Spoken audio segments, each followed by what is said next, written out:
That was so good. Did you get that off that Christian coffee house playlist? Such a great question. I can't tell you where it's from, but it's I from liked it. Spotify. Loved it. I'll tell you that. Okay, well, good. I'm so That's a glad. good song. Yeah, it's a Actually, good song. thank you. Thank you. I wanted to look this up real quick Do you because guys, any of you have Series XM? Mine just got canceled. You just what? You have it? 3-month subscription with my Oh, vehicle, but it took 2 days ago, so. because I was gonna say, because well, we have it because on I just found out on Carrie Underwood on Sundays, she plays worship songs all day. And she has a lot of really good songs. Matter of fact, she had a good song that I was gonna pick that last time I was picking songs, but I didn't get the name of it. I said, oh, she'll play it again, and I didn't get the name of it, but all day on Sunday she plays worship songs from all different people. So oh, if you have Series XM, that's on channel 60. Oh, on good. Good to channel know. six.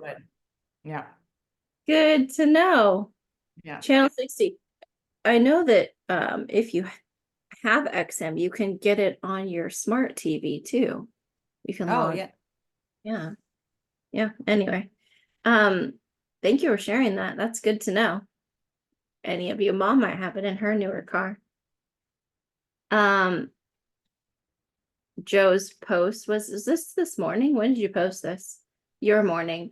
There's not a soul on earth who can love you as God does.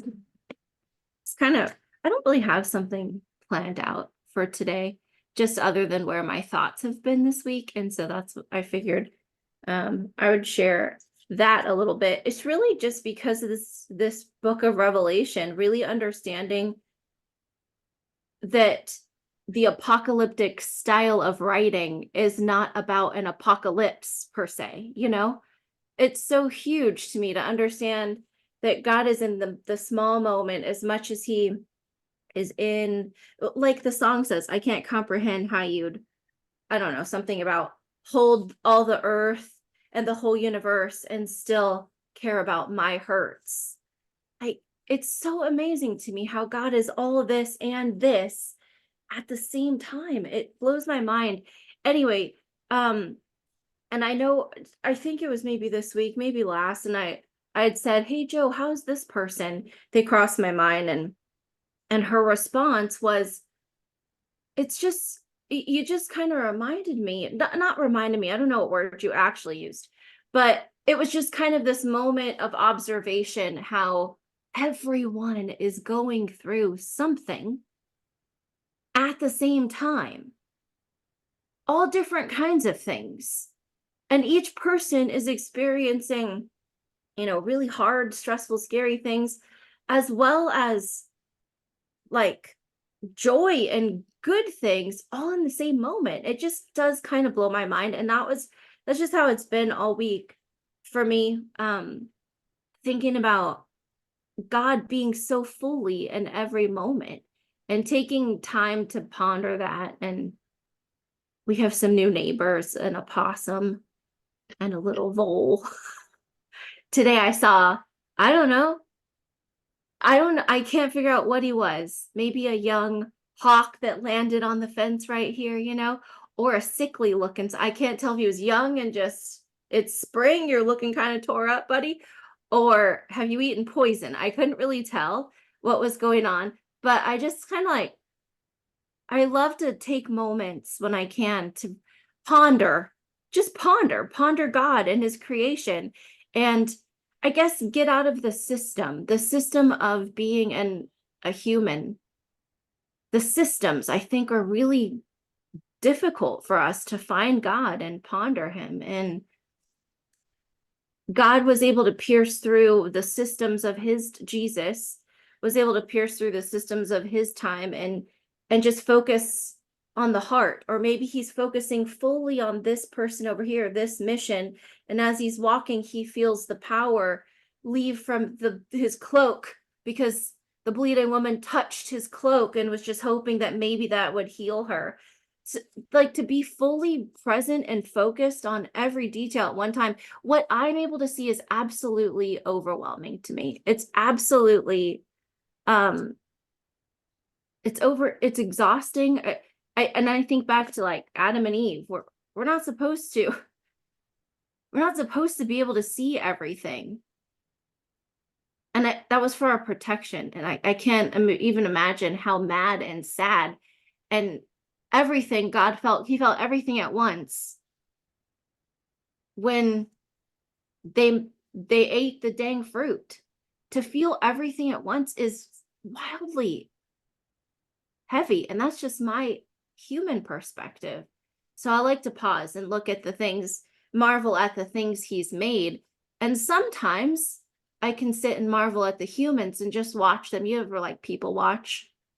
Sometimes I could just marvel at the people he made. Often I'm thinking, I wish the people he made would behave differently. I mean, that's honestly sometimes where I can think, but that it's all true. All of it's true at the same time. In my bubble, your bubble, how all the bubbles connect and create a giant bubble.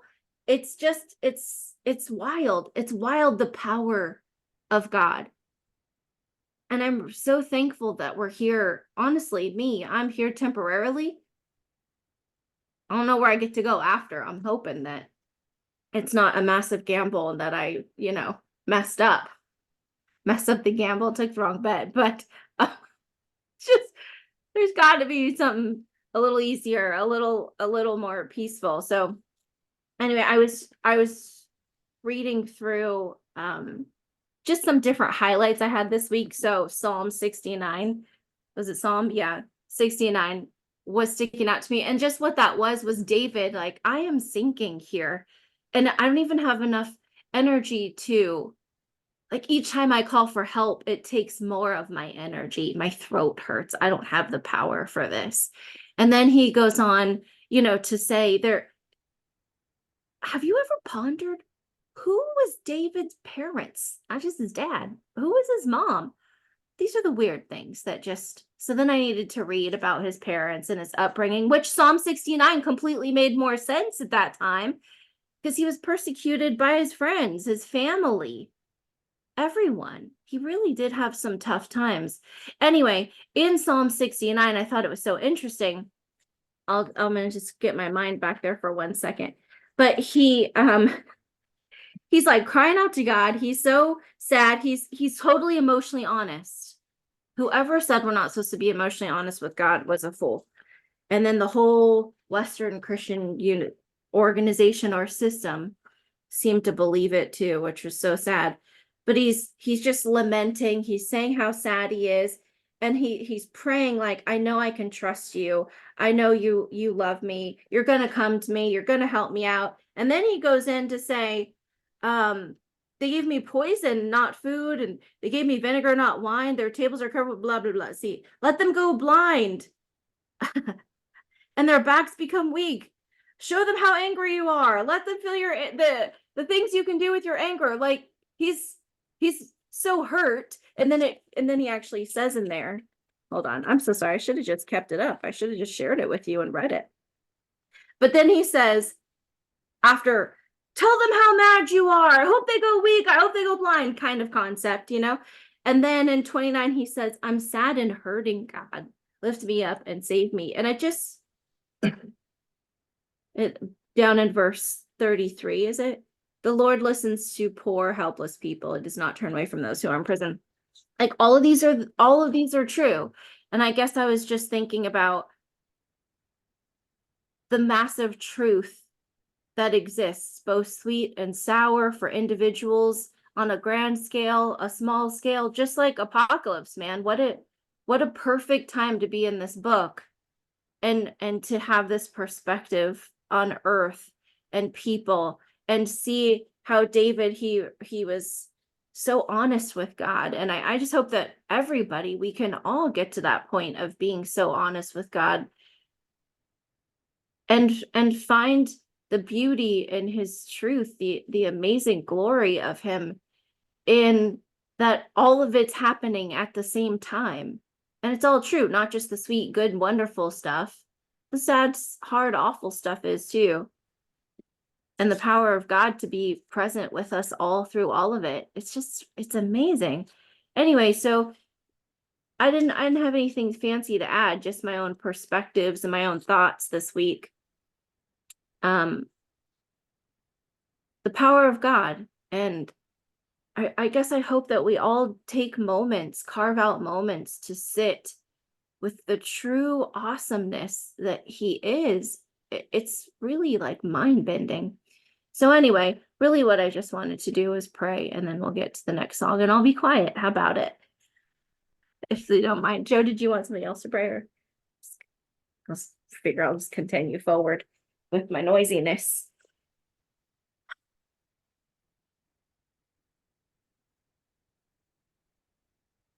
Oh, Papa, you are amazing. You're so high above, and yet so tenderly right here, beside and present. I'm truly amazed by you. Thank God that you're God, that you can be big and small and fearful and tender and all of these, I guess, fear inducing and tender and present. How do you do it all? I find myself overwhelmed by attempting the all. And that's just in my little tiny bubble of this world. I guess if we were all like under a raindrop, each person has their own life that we could just look into. It is something to marvel at that we're all trying, and we're all doing it. But that you're here, you're in the bubble, you are the bubble. It's just amazing how you care about us so individually, so pinpointedly, and so broad at the same time, and you care to guide us and connect us. And I pray, God, so much that you'll help us find our way through the systems and the institutions of existence, that we can just remember that we're not supposed to be an institution, that in the institutions and in the systems are humans.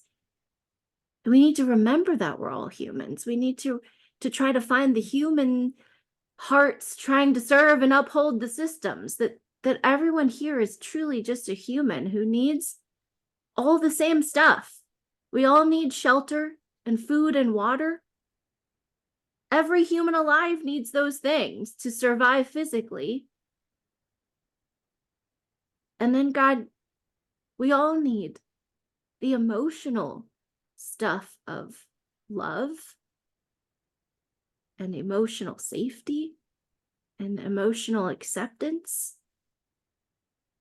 And when we fail as people to be people and see that we're working and living amongst other people, we get lost in the systems and the institutions. I think we lose you. And it hurts my heart. And God, you're so simple and so big at the same time. And I just pray that you help us find our way through the noisiness of our human existence. We're only here for such a short time. Help us find our way to pierce through all of that and find you and your heart and your love and your energy and your purposes and your thoughts, and not to be know-it-alls so we could say, well, God's way is this, like we actually know, but to live it and to feel it, to know that you're beside us, loving us as much as we want to share and love with other people. You love each one of us. I just hope that you help us remember that, God. I pray so much that you help us to sit with the smallness that we are and the largeness that you are. I hope that you help us stay focused on hopefully where we get to go next. That's what we're all trying to aim for. Really, we want to get to the point that feels better. Pray that you'll sit with us as we go and continue to hold our hand. Thank you for writing down your word that we can learn and grow with you and just sit with you. And thank you for taking the time to infuse our hearts and minds with you. And when we have spaces where we're not letting you do that, I pray that you'll do any means necessary, scarily, to free up those pieces, whatever we're clinging to that won't that we won't let you in. Help us to know you fuller and more, and trust you more, and know your love, know it in our heart more.